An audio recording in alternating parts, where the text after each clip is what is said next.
Si estás aquí en la Florida y tienes un accidente de tránsito, te resbalas o tienes una caída en un lugar público, mi recomendación es que la primera llamada que hagas sea al abogado Jared Spinger. Él va a tomar por ti las decisiones legales necesarias y además te va a asesorar en cuanto a los gastos médicos. Jared tiene 17 años de experiencia como abogado de accidentes en la Florida y personalmente sufrió un accidente de tránsito que casi le cuesta la vida. Nadie como Jared para conocer el vía crucis que puede derivarse de un accidente. La ley te protege en caso de un accidente, no importa tu estatus migratorio. Jared Spinger defiende tu derecho a ser recompensado de manera justa. Y si Jared no gana tu caso, no pagarás nada. Así que no lo dudes. Llama al abogado Jared Spinger. No tienes nada que perder y mucho que ganar.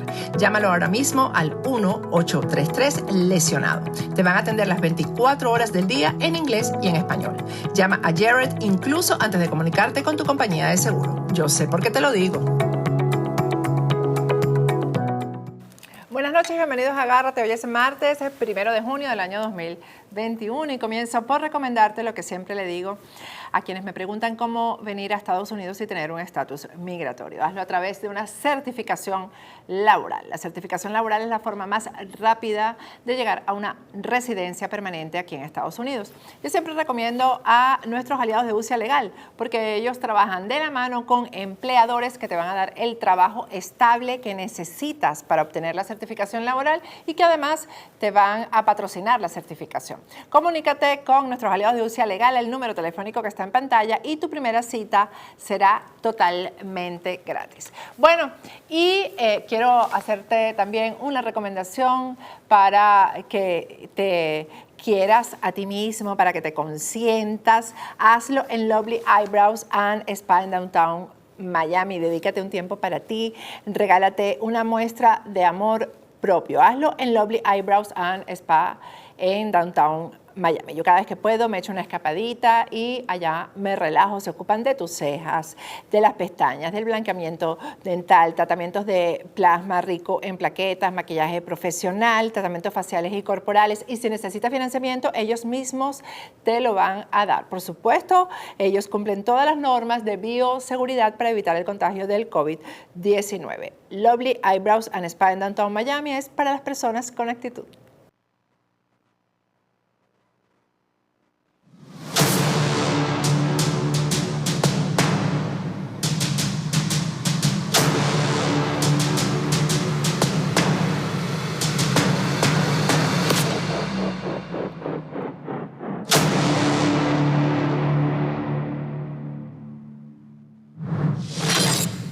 Buenas noches, bienvenidos a Agárrate. Hoy es el martes 1 de junio del año 2021. Y bueno, ya llegamos a la mitad del año. Y ayer no hubo programa, yo se los había anunciado porque se celebró aquí en Estados Unidos Memorial Day.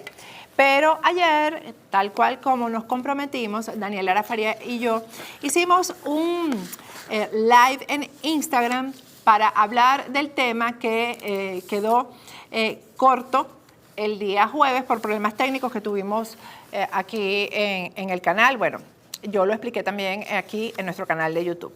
El live lo vamos a publicar aquí en nuestro canal el día de mañana porque hay personas que pues no visitan Instagram y que nos siguen por aquí por YouTube porque el tema, repito, lo mismo que dije en la explicación que di el mismo jueves cuando nos dimos cuenta que el programa había tenido problemas.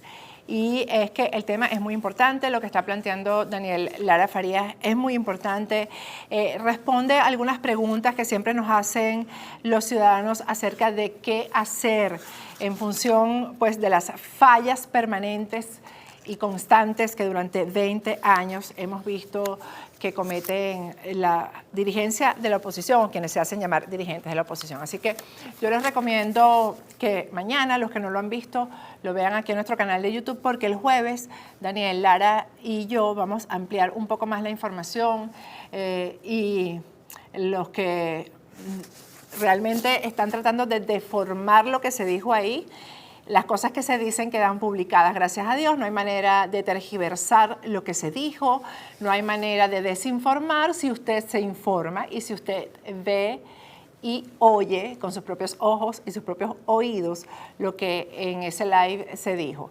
La verdad es que ha causado una buena reacción, yo diría que positiva, porque ahí pudimos detectar cómo la gente sí quiere hacer algo y sí quiere participar.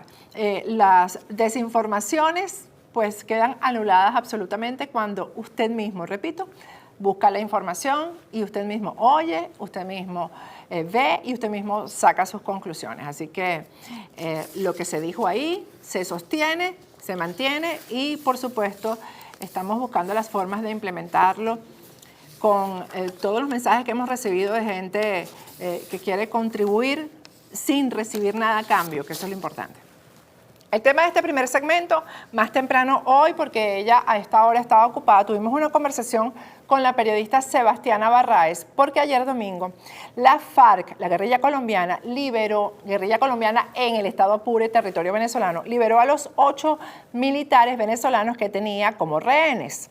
Sebastiana Barraez ha publicado el día de hoy un artículo bien detallado en Infobae, pero más temprano, repito, en la conversación que tuvo conmigo, nos dio detalles adicionales acerca de esta liberación.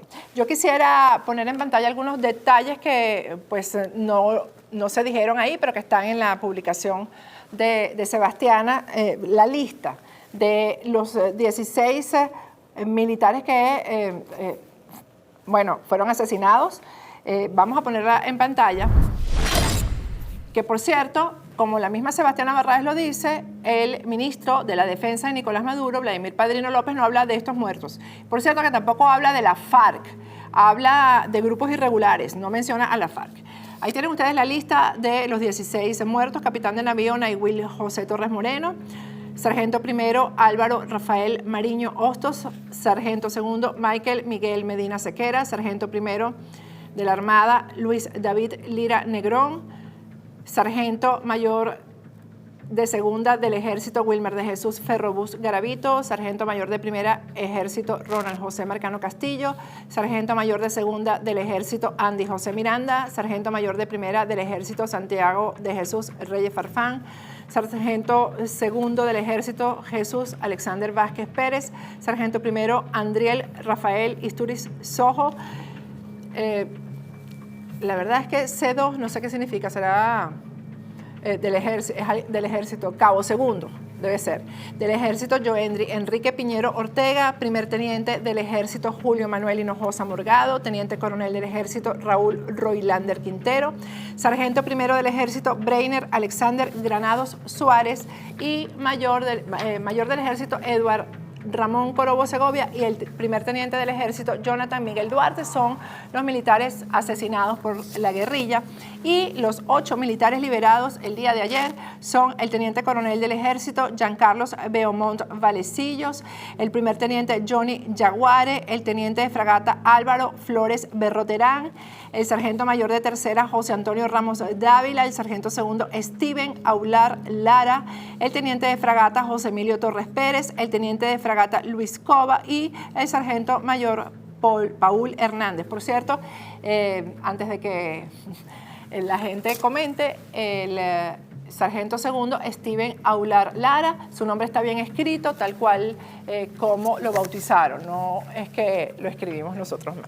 Bueno, los invito, ahí tienen ustedes la imagen, publicada también por Sebastiana Barraez, la imagen de los 8 liberados en el avión que los trasladó.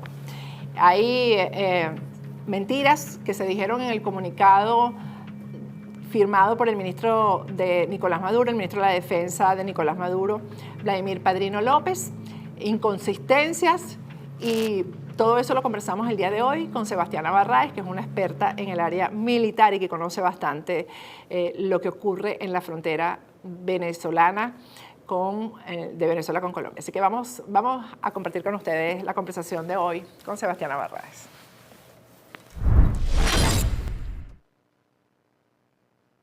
Hola Sebastiana, buenas noches. Hola Patricia, buenas noches. Un saludo para ti y para tu audiencia. Gracias por atendernos, porque sabemos que estás bien ocupada, Sebastiana, pero no quería que pasara el día de hoy sin que nos contaras exactamente qué fue lo que pasó con los rehenes militares venezolanos que tenía la guerrilla colombiana en territorio venezolano. Realmente, ¿cómo fueron liberados? ¿Cómo fue ese proceso? Ya lo publicaste y lo hemos mostrado anteriormente, pero cuéntanos tú cómo fue este proceso de liberación. Bueno, como ya veo que has leído lo que publiqué, entonces te voy a hablar de lo que no aparece ahí. La liberación se hizo ayer a las 3:40 de la tarde. Aterrizó un helicóptero en el sector de Arenales del estado Apure, donde la guerrilla colombiana le entregó a la Fuerza Armada a los 8 militares que tenía secuestrados. Aunque esto suene vergonzoso, el caso es que los militares fueron entregados con el mismo uniforme que la guerrilla les había suministrado, que son uniformes de la guerrilla colombiana, a los que solamente les colocaron el nombre de FAN, pero el resto sencillamente pues es evidente que no es el uniforme que los militares llevaban. Y que, por cierto, en la fotografía ni se molestaron en quitarle ese uniforme. Que además, según lo que escribiste, está en mucho mejor estado que la Presto de la Fuerza Armada, ¿no? De los uniformes que suele tener la Fuerza Armada. Claro, es que además si observamos a los militares los vemos contentos. Mucha gente incluso me ha preguntado que si no es dudoso eso. No, no es para nada dudoso. Sencillamente creo que la guerrilla trató en mejores condiciones a los militares de la Fuerza Armada que aquellos que están tratando a los militares que se encuentran en los sótanos de la DGCIN, en las cárceles militares venezolanas, que son presos políticos militares. La guerrilla les dio un trato mejor a estos 8 militares que a los otros. Eso sí, no podemos olvidar que la guerrilla ha asesinado a 20 militares venezolanos. O sea, la misma guerrilla, eso te iba a decir, la misma que trató bien a estos, digamos, presos de guerra, fue la misma que le cortó la cabeza a uno de ellos y la colgó la puso en la Plaza Bolívar, ¿no? No, tú sabes que esa historia no es tan cierta, ¿no? No, se corrieron unas fotos donde aparece una persona, una cabeza, que realmente esto no fue uno de los militares asesinados. A ver, es importante decir algo. Los militares murieron, los que aparecieron muertos en la sabana, que fueron los últimos 8, ellos fueron asesinados y dejados ahí, sencillamente. Los 2 primeros que murieron después que pisaron las minas antipersonales. Después murieron otros 2 por el impacto en un vehículo de estos, de vehículos rusos. Y hubo otros que murieron por la manipulación imprudente de un mortero. Pero realmente la guerrilla no fue que se apropió de ningún cuerpo de los militares. Y por eso, pues bueno, aquí han existido mucha información, versiones, ¿no? Pero no es cierto. Pero lo que sí es cierto es que esa guerrilla... Una pregunta, las minas antipersonales colocadas por la guerrilla, ¿no? Sí, claro, esa es una de las cosas, Patricia, que a mí me resulta francamente indignante cuando hablo de este tema, porque no es posible que la Fuerza Armada, que Nicolás Maduro, que el canciller Arriaza digan ahora con sorpresa que hay minas en territorio venezolano. ¿Cómo que hay minas antipersonales hasta ahora se dieron cuenta cuando en el 2018 la guerrilla asesinó con minas antipersonales a unos militares en el sur del lago, exactamente, por un territorio que tiene minado el Ejército de Liberación Nacional? Entonces no es nueva la presencia de los territorios con minas antipersonales en Venezuela. Otros fueron asesinados por el impacto. Mira, Patricia, un relato más allá de los que pisaron las minas antipersonales y murieron. Yo creo que una de las cosas grotescas que la guerrilla hizo, que obligó a la Fuerza Armada a tener, o sea, que incluso entró en shock, es cuando la guerrilla dispara a un oficial, a un capitán, a un teniente de navío de la Fuerza Armada, muy preparado él, un muchacho, y le dispara cuando el muchacho iba sobre una embarcación de la Armada venezolana. o sea, lo que hicieron fue sencillamente los emboscaron y ya. O sea, ahí no hubo más nada, ahí no hubo ninguna razón realmente para haber matado a ese muchacho y haber matado a los otros militares. Este fue el caso de los últimos 8 que ellos asesinaron. Ahora bien, el problema es que nosotros nos encontramos con una guerrilla que tiene la habilidad histórica de no responsabilizarse por sus delitos. Y por lo visto esta vez tampoco se va a responsabilizar por los militares que ha asesinado en territorio venezolano y que además a estos últimos que secuestra, pues los presenta y casi hay que darle las gracias a la guerrilla porque los entregó, chica.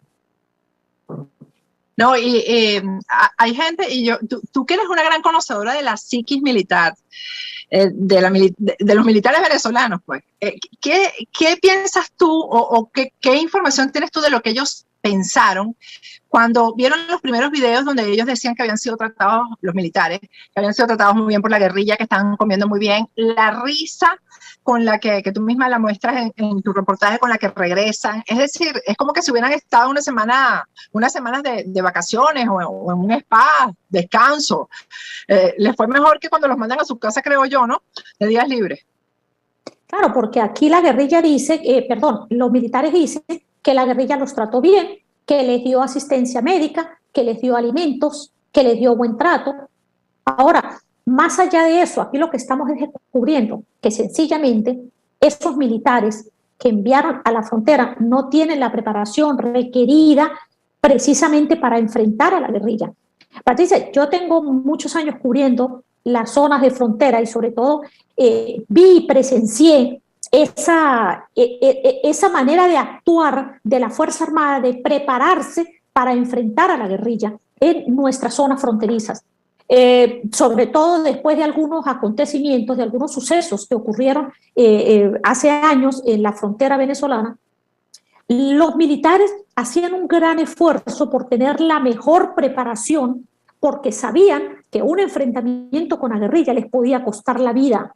Y aquí nos encontramos con un grupo de oficiales y tropas que enviaron sin tener un mínimo conocimiento de a quiénes se van a enfrentar.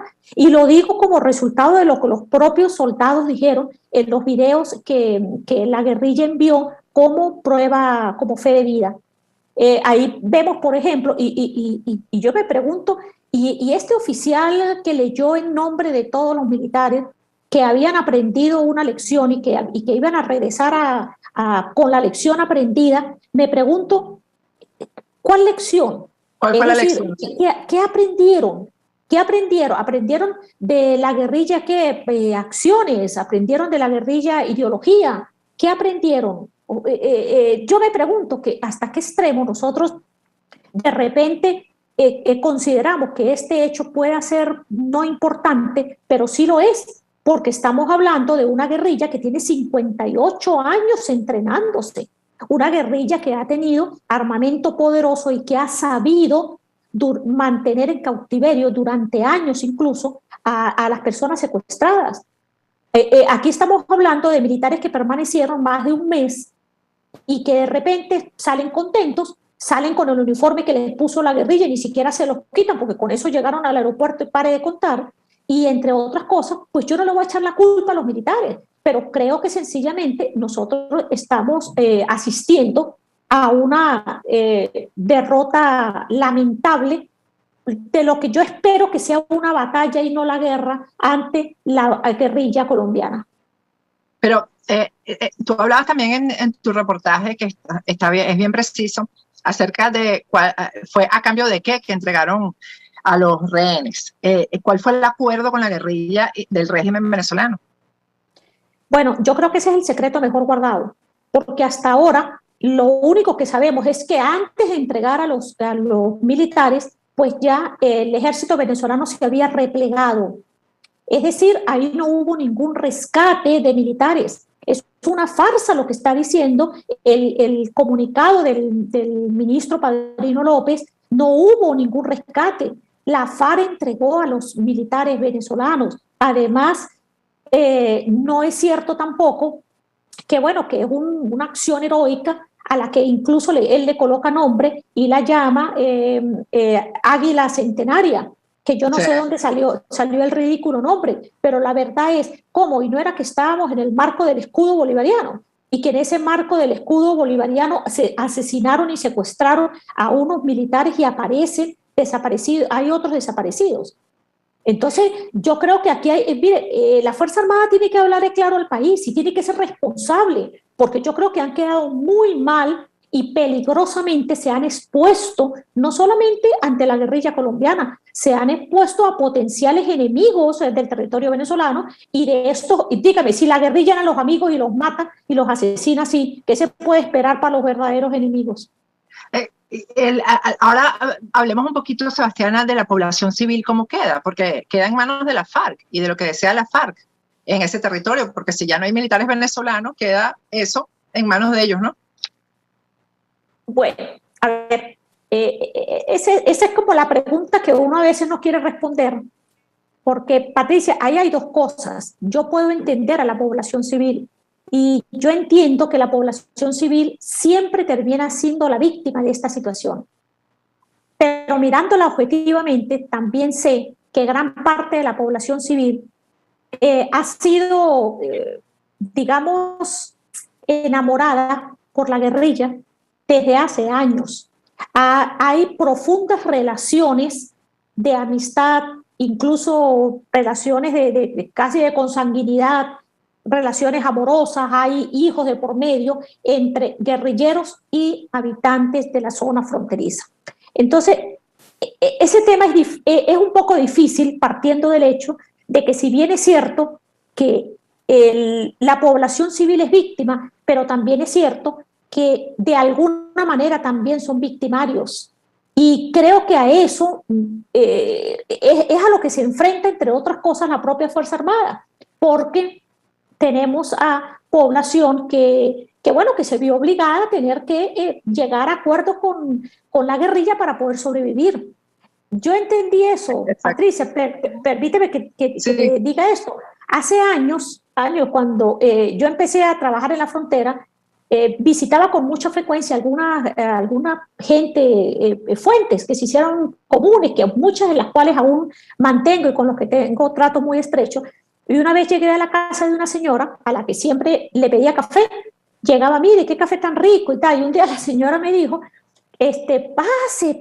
Y la verdad es que nunca me había mandado a pasar por la parte del patio. Y cuando pasé, allí estaban los guerrilleros, incluyendo el comandante, armados, y me saludaron como así tú sabes, con cierto cuidado, pero, hola, ¿cómo está? Y yo aterrada, imagínate, o sea, aterrada realmente, porque pensaba, bueno, nada, estos tipos me van a matar aquí, quién sabe y tal. Bueno, el caso es que ese tipo de cosas, después yo las hablaba con esta señora, con sus hijos, y entiendo que nosotros no fuimos, y digo nosotros como país, nosotros como venezolanos, no fuimos lo suficientemente contundentes de exigirle a las autoridades que respondiera y solucionara el problema de la presencia de los grupos irregulares en territorio venezolano.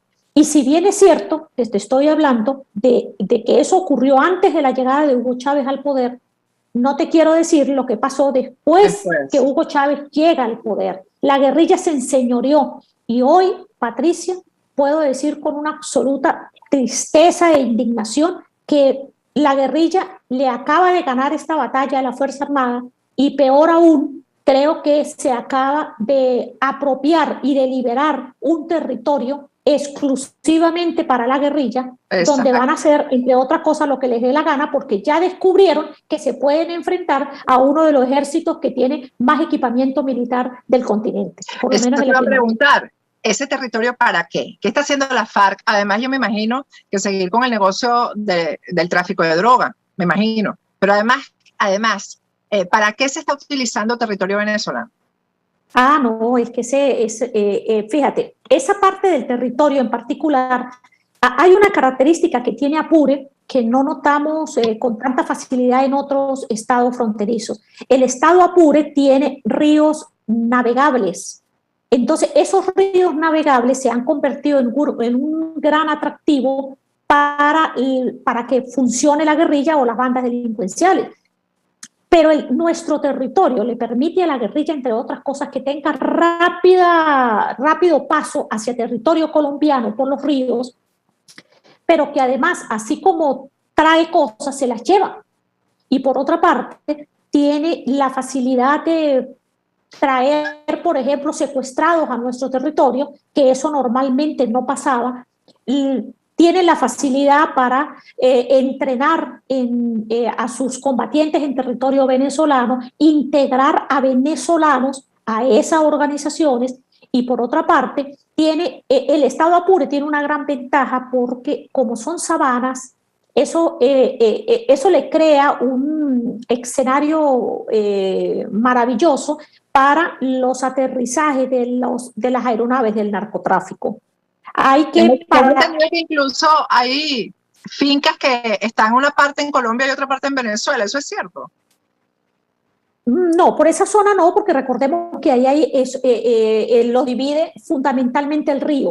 Lo que sí hay son algunas islas que muchas veces incluso, dependiendo de cuánto caudal tenga el río, cuánto suba, como ocurre en algunas épocas, precisamente en estas épocas que ha llovido mucho, entonces los ríos crecen mucho, entonces esas islas a veces Colombia dice que son de ella, Venezuela dice que no, que es de nosotros, y digamos que siempre ha existido como ese problema ahí. La verdad es que Colombia en eso nos ha llevado una morena, tanto por parte del ejército como por parte de la guerrilla, sobre todo en los últimos años, insisto, porque la Fuerza Armada recibió un discurso que no supo cómo enfrentar, porque tradicionalmente nuestro ejército era un ejército antiguerrilla, se preparaba para eso, sabía perfectamente que debía enfrentar la guerrilla para defender el territorio y la soberanía. Hoy en día ese discurso está totalmente desdibujado, tergiversado, y la propia Fuerza Armada no sabe a quién combatir. Por eso es que Padrino López no llama a la guerrilla guerrilla,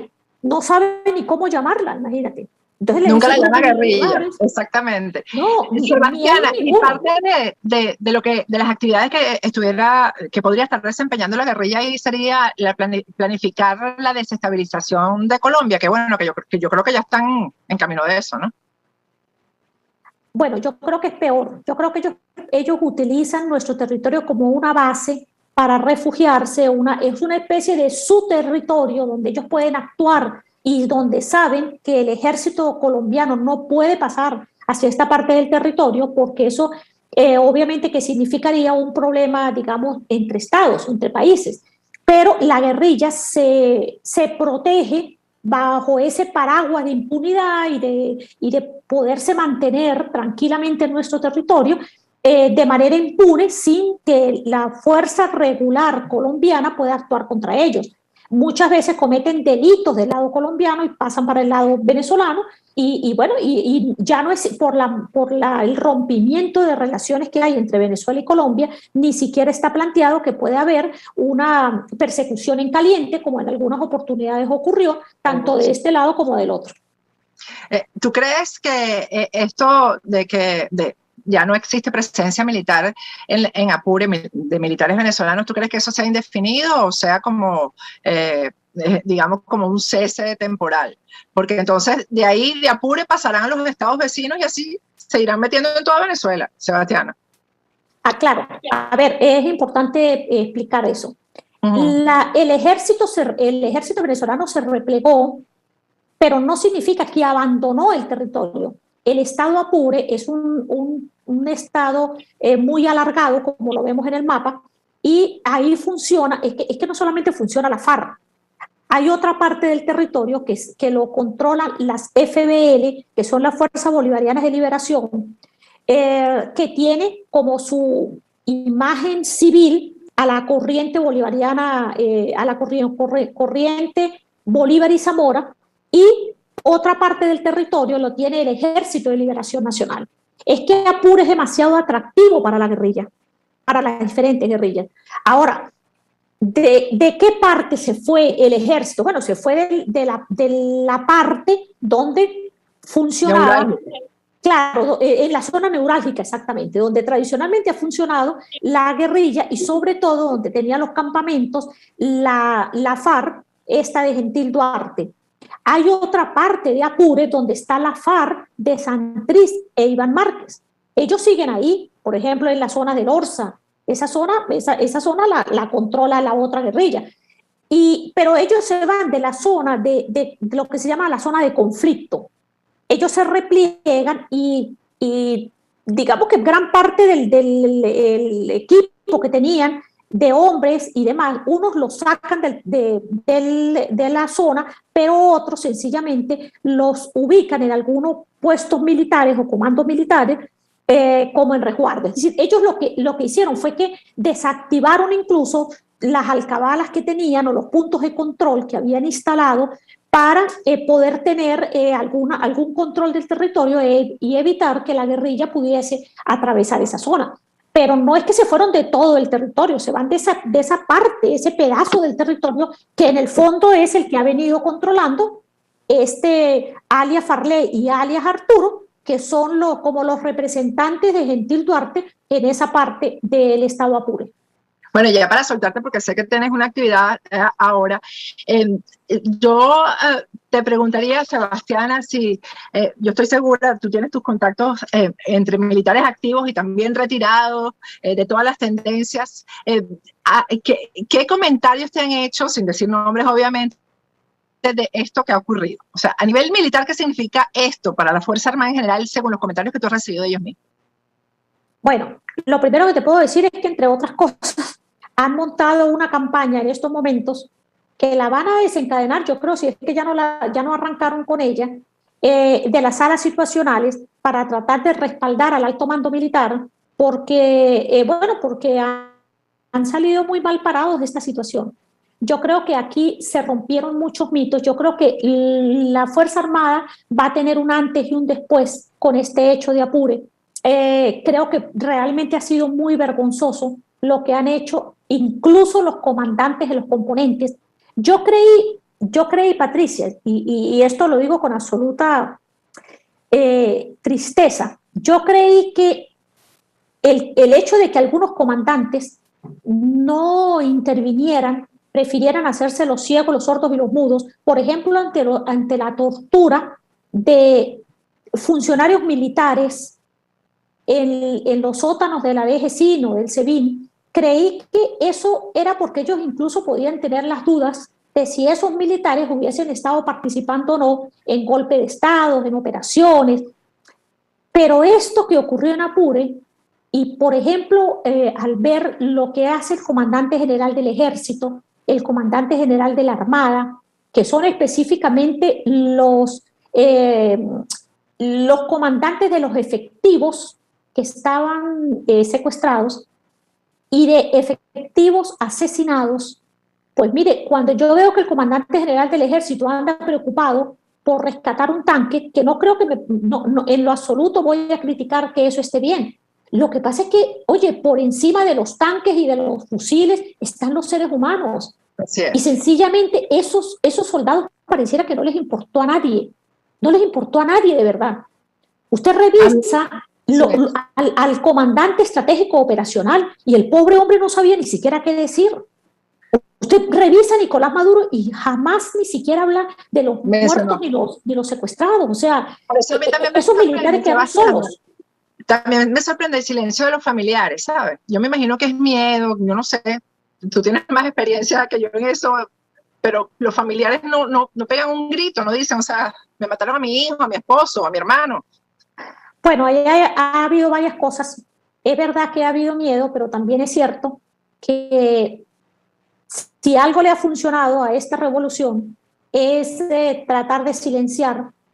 Lo que no hacen por el miedo lo están haciendo con el ofrecimiento de indemnizarlos. Incluso les han asegurado que les van a garantizar el estudio a los hijos hasta que se gradúen, que les están diciendo incluso que deben viajar a Caracas porque muchos de ellos son del interior del país, para que viajen a Caracas porque les van a dar una cantidad, incluso le están ofreciendo viviendas y cosas por el estilo. Entonces, claro, esto puede resultar muy perverso, pero también es que la crisis en el país es tan dura que yo creo que la inteligencia cubana ha sabido entrenar e influenciar en los cuarteles nuestros para que se toquen las teclas necesarias para que los familiares hagan silencio. Qué tristeza. Bueno, Sebastiana, gracias de verdad por dedicarnos tanto tiempo y además explicarnos todo esto también. Muchísimas gracias. Gracias a ti, Patricia. Un abrazo. Bueno, más claro imposible. Sebastiana Marrades ha dado detalles bien importantes y muy precisos. Vamos a ir a un corte y al regreso seguimos con Agárrate.